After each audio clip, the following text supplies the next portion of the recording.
welcome to another sound sculpting session. Again, looking at the Dreadbox Nymphes. Again, I'm looking at some sound effect type exploration, which is just an incredible amount of fun you can have with this synth. It really is just a playground for soundscapes, which you wouldn't expect when you hear the words one oscillator synth. It's amazing what you can squeeze out of it. So this is the kind of sound I'm going for. It's another one from the Rituals Beneath the Stone demo I posted up. When I was exploring these soundscapes, my imagination just ran wild with strange creatures deep beneath the ground and kind of emerging from their slumber. And this one is a bit like some kind of, almost like a whale type sound.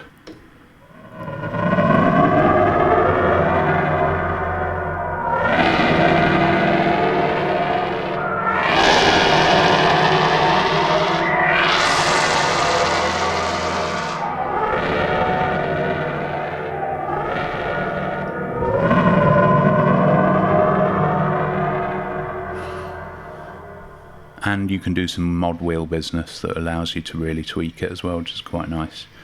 So how I came up with this is, first of all, load, shift, spank 7, sound 7, load, get my sawtooth patch up. You know the drill by now if you've seen any of my other videos. Okay.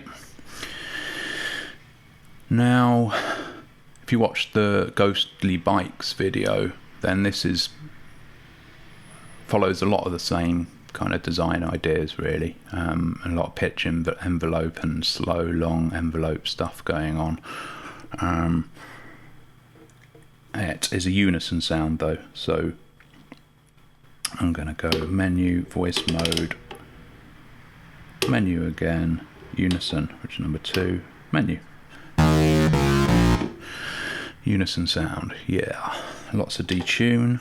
Well, I say lots, about a third of the way up.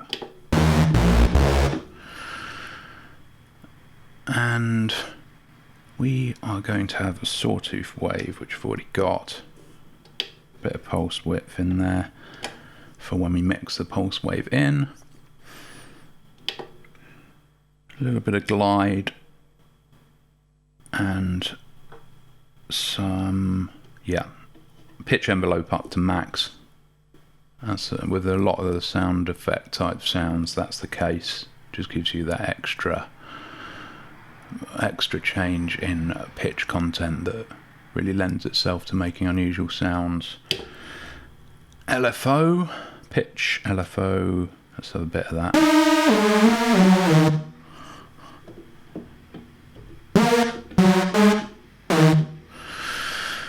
Pitch LFO, all good. And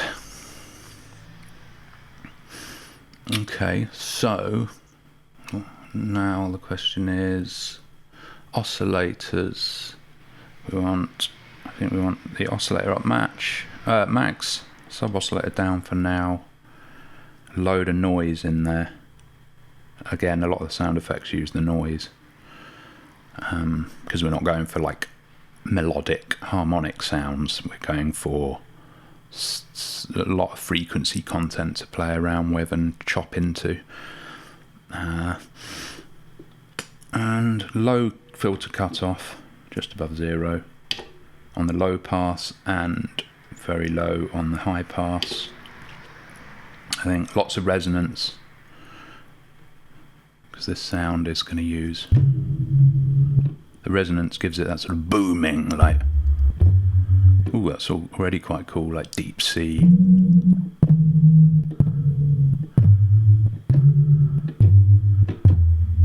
That could be quite useful for something, just that low boom.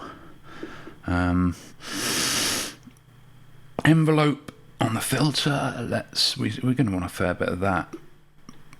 Let's start about halfway up. LFO. Yeah, we want some filter LFO. Oh, because we've got the high resonance, that's doing quite a bit. Sounds a bit harsh at the moment, but once we play with the envelopes, that will all come into its own. And let's get the filter tracking up to max for now. If we're using the filter quite a bit, it's quite nice to have the same relative thing going on wherever you are on the keyboard. And now the important part, or one of the most important parts, is the envelopes. Let's do the amp envelope first. I think we want a pretty long attack and decay, but not up to max, about 2/3 of the way up. Slightly longer decay than attack. These are all things you can tweak, you know, it's not sacrosanct what I'm doing here, it's just a starting point. And quite a high sustain and quite a long release. A lot of these sound effect sounds are like, when you're going for that soundscape, you want long releases and things like that, so just you get time for the sound to really show its true colours. Filter envelope, similar, perhaps slightly higher attack and decay, just to give it a slight difference to the shape of the amplitude. And again, dropping quite low on the filter, so we do get a bit of a sweep. And long, slightly longer decay. Often it's quite. Sometimes it's good to have the decay short. The relate. I'm talking about release, of course. Sorry.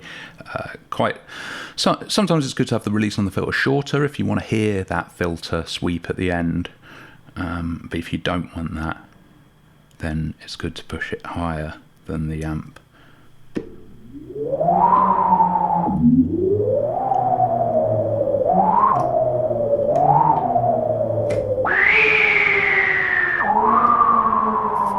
That's already sounding quite interesting, but it's not there yet. LFO, we want a triangle wave on LFO 1, and we want, I think let's have the rate up really high for a bit of that growling effect that we heard in the initial sound that I played.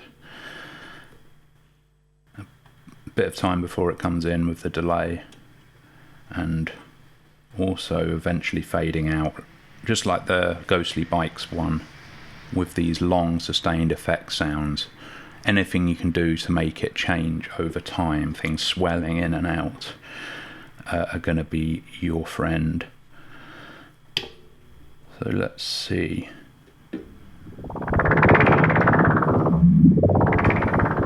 So that's how we get that kind of bubbling sound that was in the initial sound. You could obviously turn that off as well if you want, by changing the filter LFO.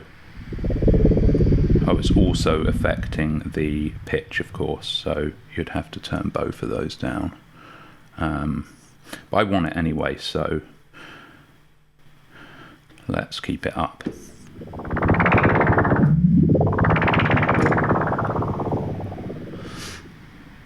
And LFO2, so menu number 2, LFO2 menu, I think similarly, let's have this as a triangle wave, really slow, so we're getting more of a slow oscillation in a smooth curve. And I mean, all of this sort of stuff, just play around with it, you know. Once you've got the basic sound, that's gives you a starting point, and then there's just loads of different things you can do to create completely different interesting sounds from that starting point. Of course, we aren't affecting anything with LFO2 yet, so it's no surprise that isn't doing anything. Yeah, so we've got a bit of more delay on that one, so it comes in when it does come in, it'll take its time. And why don't we have a bit of fade as well?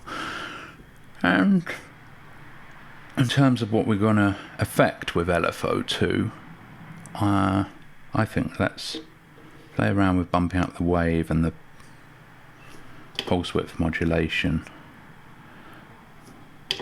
just for things to change over time. There's not a huge amount of science to what I'm doing with these bits. Sometimes there is, but not in this instance so much. What else could we change? Sub-oscillator volume we could make come up, because we've got it down to 0, so it's actually going to make a big difference if we bump that up.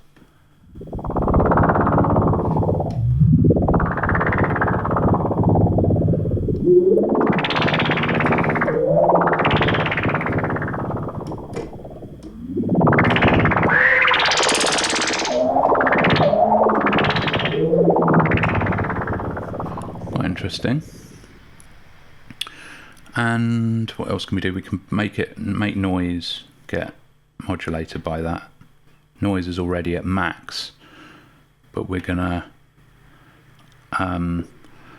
it's bipolar, as I've said before, with the LFO, so it will drop the noise as well as boost it up, which it can't do because once it's at max it can't boost it anymore, but it will drop down.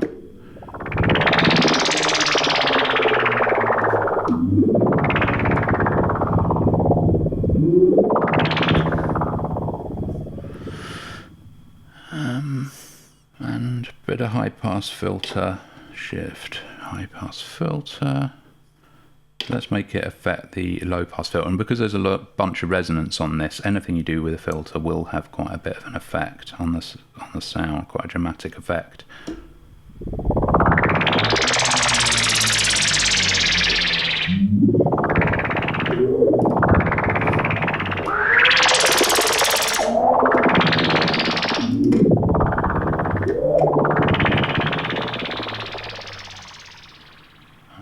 Maybe filter tracking as well.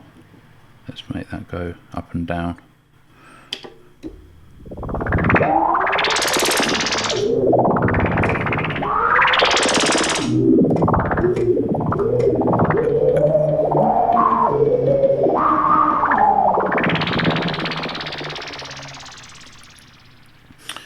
And of course for this, well, you know what, I think I'm going to play with the speeds of the LFOs and sync LFO1 to the keyboard. Sync it to the key presses. So shift, menu, and let's pump up let's make it sync to the keys, LFO1, and let's make it fast, I think, and then press shift to go into LFO2, and I think, what should we do with this? We want this one to be, slow. Should we try it key synced? Let's see what that's like. Actually, let's turn key syncing off. We can try different things with this. Yeah, okay.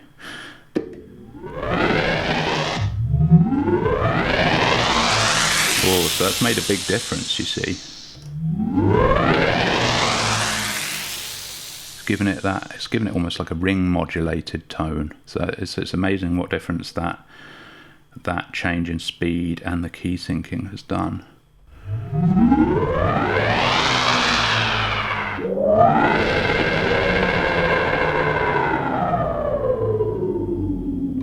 Goes to show when you're playing around it, you can really make big differences with some changes. So that's, it's almost emulating a ring modulator, I think.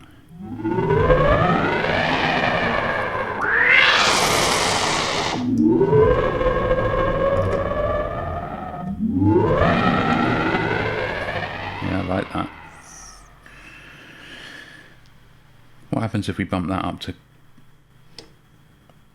tracking the keyboard on LFO2?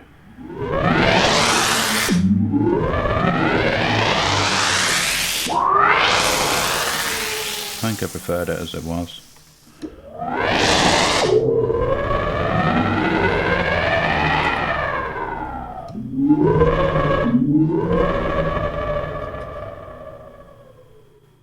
Just go out of that.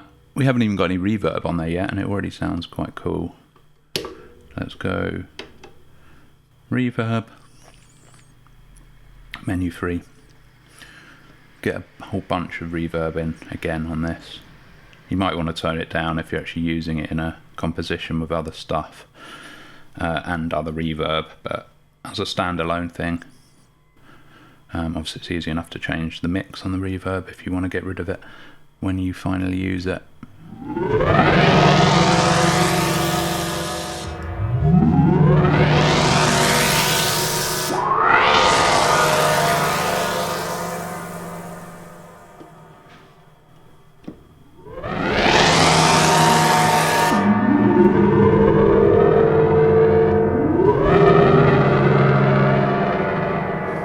Yeah, like it. And as I did with the ghostly bikes, I quite like to just put a bit of reverb modulation in, which, as I've said before, I don't know how to do from the front panel, but if you look in the manual you can see the MIDI CCs at the back that affect every parameter, and you can set it up on your MIDI controller or in your DAW to transmit those CCs to control those elements if you so wish. So I'm going to put reverb size modulation by LFO2 up to about half, similar with decay. Modulate the reverb filter about a quarter of the way up, and the mix similar. So I'm just going to quickly do that.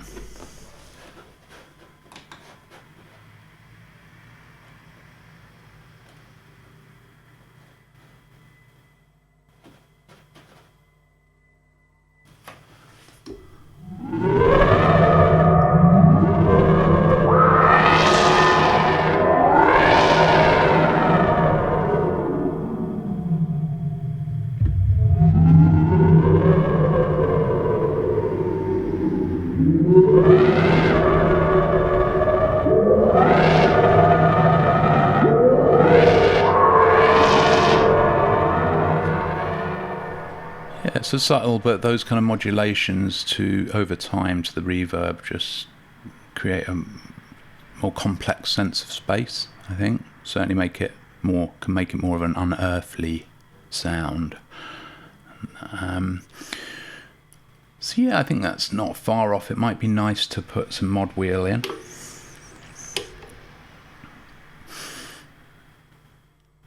So menu 4, and yeah, I would perhaps look at affecting the LFO rate and the cutoff and resonance, perhaps.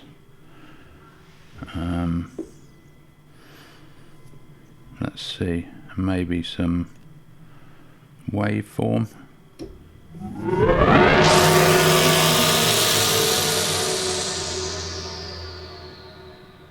Yeah, that's quite cool. Let's see.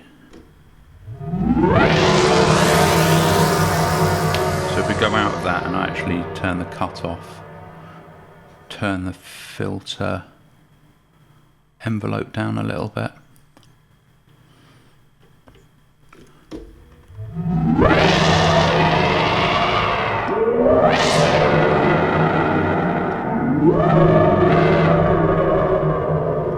Because there's a lot of resonance, you can almost make it talk a little bit with the mod wheel, sort of this creature kind of.